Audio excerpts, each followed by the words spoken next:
¿Cómo sería el mundo sin la iglesia?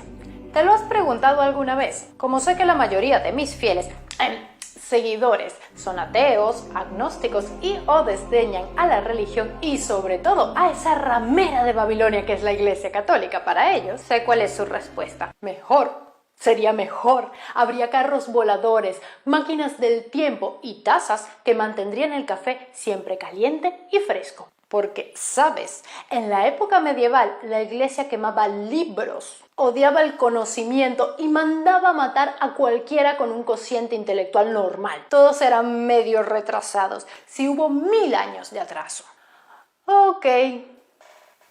Es verdad que la iglesia, y en concreto la católica, ha metido la pata unas cuantas veces a lo largo de la historia. Sí, la Inquisición quemaba libros y bueno, a veces gente como a Giordano Bruno. A Galileo lo humillaron, que sí, que hicieron cosas feas, pero hoy, en un evento jamás visto en este canal, dedicaremos un capítulo completo para hablar de las buenas obras que nos ha dado la Iglesia. Cosas que incluso nosotros, los sucios impíos, debemos agradecer porque forman parte de nuestra cotidianidad y de la civilización así en mayúsculas.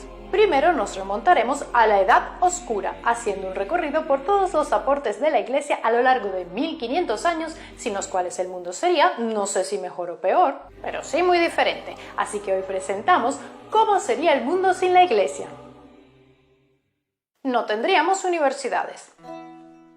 Siglo V después de Jesucito, el Imperio Romano se deshace como una galleta María remojada en leche. Cada quien jala para su lado e intenta sobrevivir como puede a matanzas, guerras, pestes. Mucha gente piensa que la Iglesia aprovechó el vacío para erigirse como el nuevo poder hegemónico y que vio una oportunidad de oro en destruir todo el conocimiento clásico y los avances de la ciencia y la filosofía para mantener a un montón de pobres diablos en la ignorancia y controlarlos mejor. El problema con esto es que si alguien se preocupó por mantener vivo el conocimiento clásico, esa fue la Iglesia. Los monjes, encerrados en sus monasterios mientras el mundo se iba por el despeñadero, fueron custodios de muchos textos clásicos de filósofos y poetas. Los escasos manuscritos que llegaban a sus manos, los que sobrevivían al desmadre, no los usaban para prender la chimenea en invierno, los guardaban con celo. En cambio, los bizantinos y luego los musulmanes tenían acceso a bibliotecas más completas. Más adelante, gracias al comercio y, cómo no, las guerras, hubo intercambios que permitieron rescatar autores clásicos que en Europa estaban siendo olvidados. Pero volvamos al oscurantismo. En esa época, los únicos que sabían leer, escribir y hablar varios idiomas eran los monjes. El resto de la gente no encontraba mucha utilidad en la lectura, sobre todo cuando veían venir a una hueste de bárbaros a quemarles su choza y violar a sus mujeres. El cristianismo en realidad era el precario pegamento que mantenía amalgamada la maltrecha civilización en Europa. Y la poca educación y conocimiento que sobrevivía lo hacía no a pesar de la Iglesia, sino gracias a ella. Entre los siglos 8 y 9, Carlomagno intenta formar un nuevo imperio y adecentar las cosas en Europa, y una de las cosas que hace es una reforma educativa. Solo que a diferencia de las patéticas reformas que nuestros políticos prometen hoy en día, Carlomagno, que era un señor en toda regla, hace las cosas bien. Pone a cargo del asunto a un monje, Alcuino de York, quien trata de revivir el saber clásico a partir de las 7 artes liberales. En las nuevas escuelas que se crean y en las que se reforman, se enseña gramática, retórica, lógica, aritmética, geometría, música y astronomía. La reforma perduró y algunas de las escuelas fueron ganando importancia y se convirtieron en estudios generales. Ya en el siglo XII y XIII pasan a ser universidades. Las primeras estuvieron en Italia, España, Inglaterra y Francia y fueron Bolonia, Salamanca, Cambridge y la Sorbona. La universidad está sobrevalorada. Ni Bill Gates ni Steve Jobs fueron a la universidad. Ya. ¿Y tú cuántos imperios informáticos has creado? Bueno, pero escribo tweets muy buenos. El otro día me hicieron 3 retweets y uno ni siquiera era seguidor mío. El arte sería muy distinto. Todas las artes como las conocemos en Occidente han sido, nos guste o no, influenciadas enormemente por la Iglesia. Empezamos con la música. Si piensas que la música sacra es aburrida, que sepas que sin ella no habría música moderna, o bueno, más o menos. El conocimiento musical también estaba en manos de los monjes. De hecho, el sistema de notas musicales actual fue creado por un monje benedictino llamado Guido d'Arezzo. Antes de él, las melodías se aprendían de memoria con algún apunte rudimentario, lo cual explica en parte por qué la música de esa época era bastante sencilla. Para facilitarle las cosas a los monjes que interpretaban cantos gregorianos, Guido creó el tetragrama. Sí, todavía no era penta, permitiendo representar con precisión la altura de las notas, su duración y los compases. También dio nombres a las notas, el actual do, re, mi, fa, sol, la, si, aunque en esa época era ut, re, mi, fa, sol, la, san, que son las primeras sílabas de los versos del himno a San Juan Bautista. Ya sabes, si tienes un grupo de rock satánico, la próxima vez que le digas a tu guitarrista dámela, estás cantándole al Señor. Ya en el Renacimiento, Ugolino de Forlì, otro monje italiano,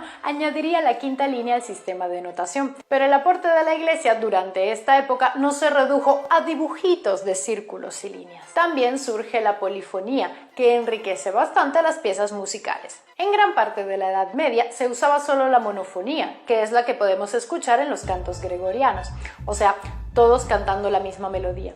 En cuanto a la pintura, que sí, que en la época medieval pintaban como niños de 7 años y la mayoría eran escenas religiosas. Todo se hacía para adorar a Dios y así obtener su gracia. Aunque pinturas tan feas explicarían el porqué de la peste negra y tantas cosas chungas.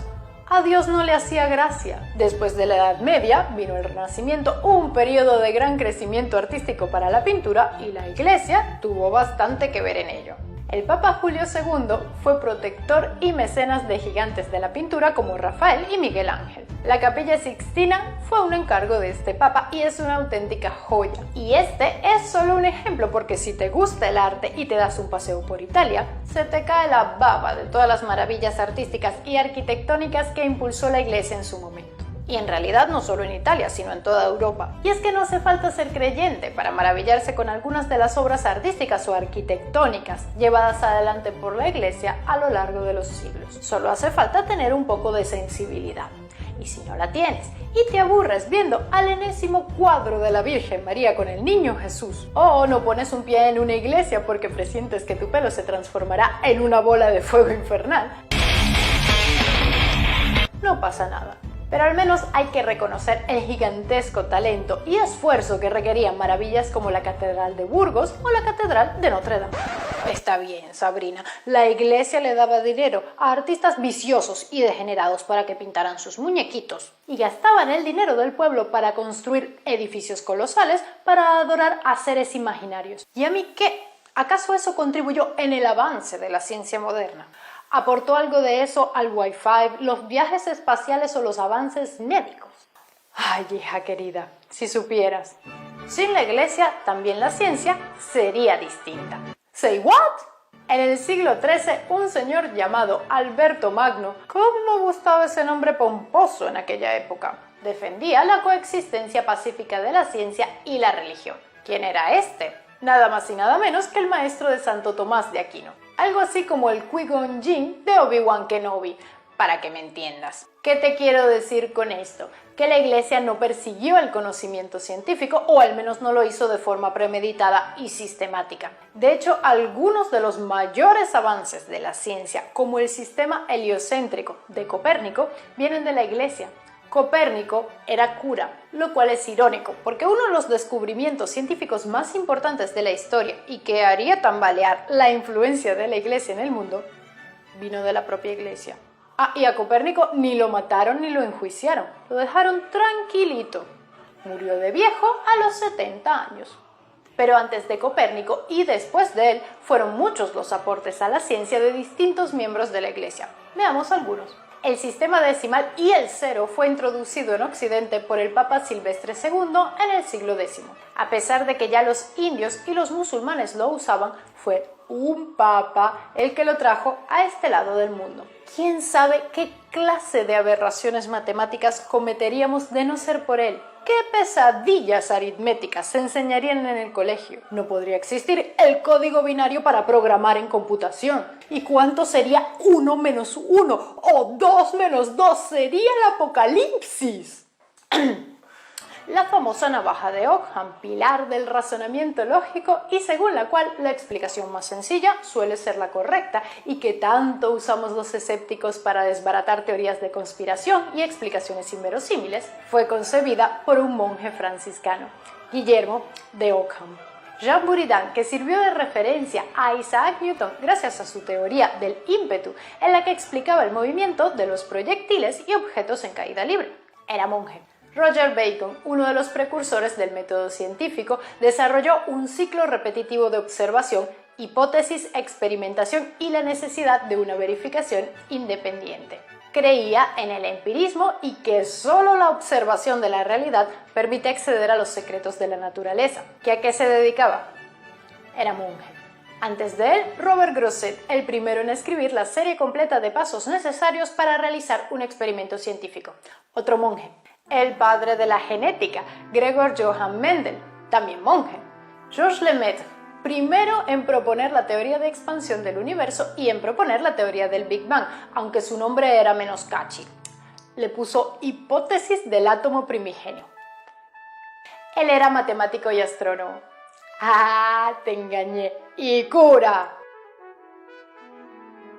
Pues sí, hijos queridos, que la iglesia no es solo cruzadas, beber la sangre de Dios y permanecer virgen hasta el matrimonio.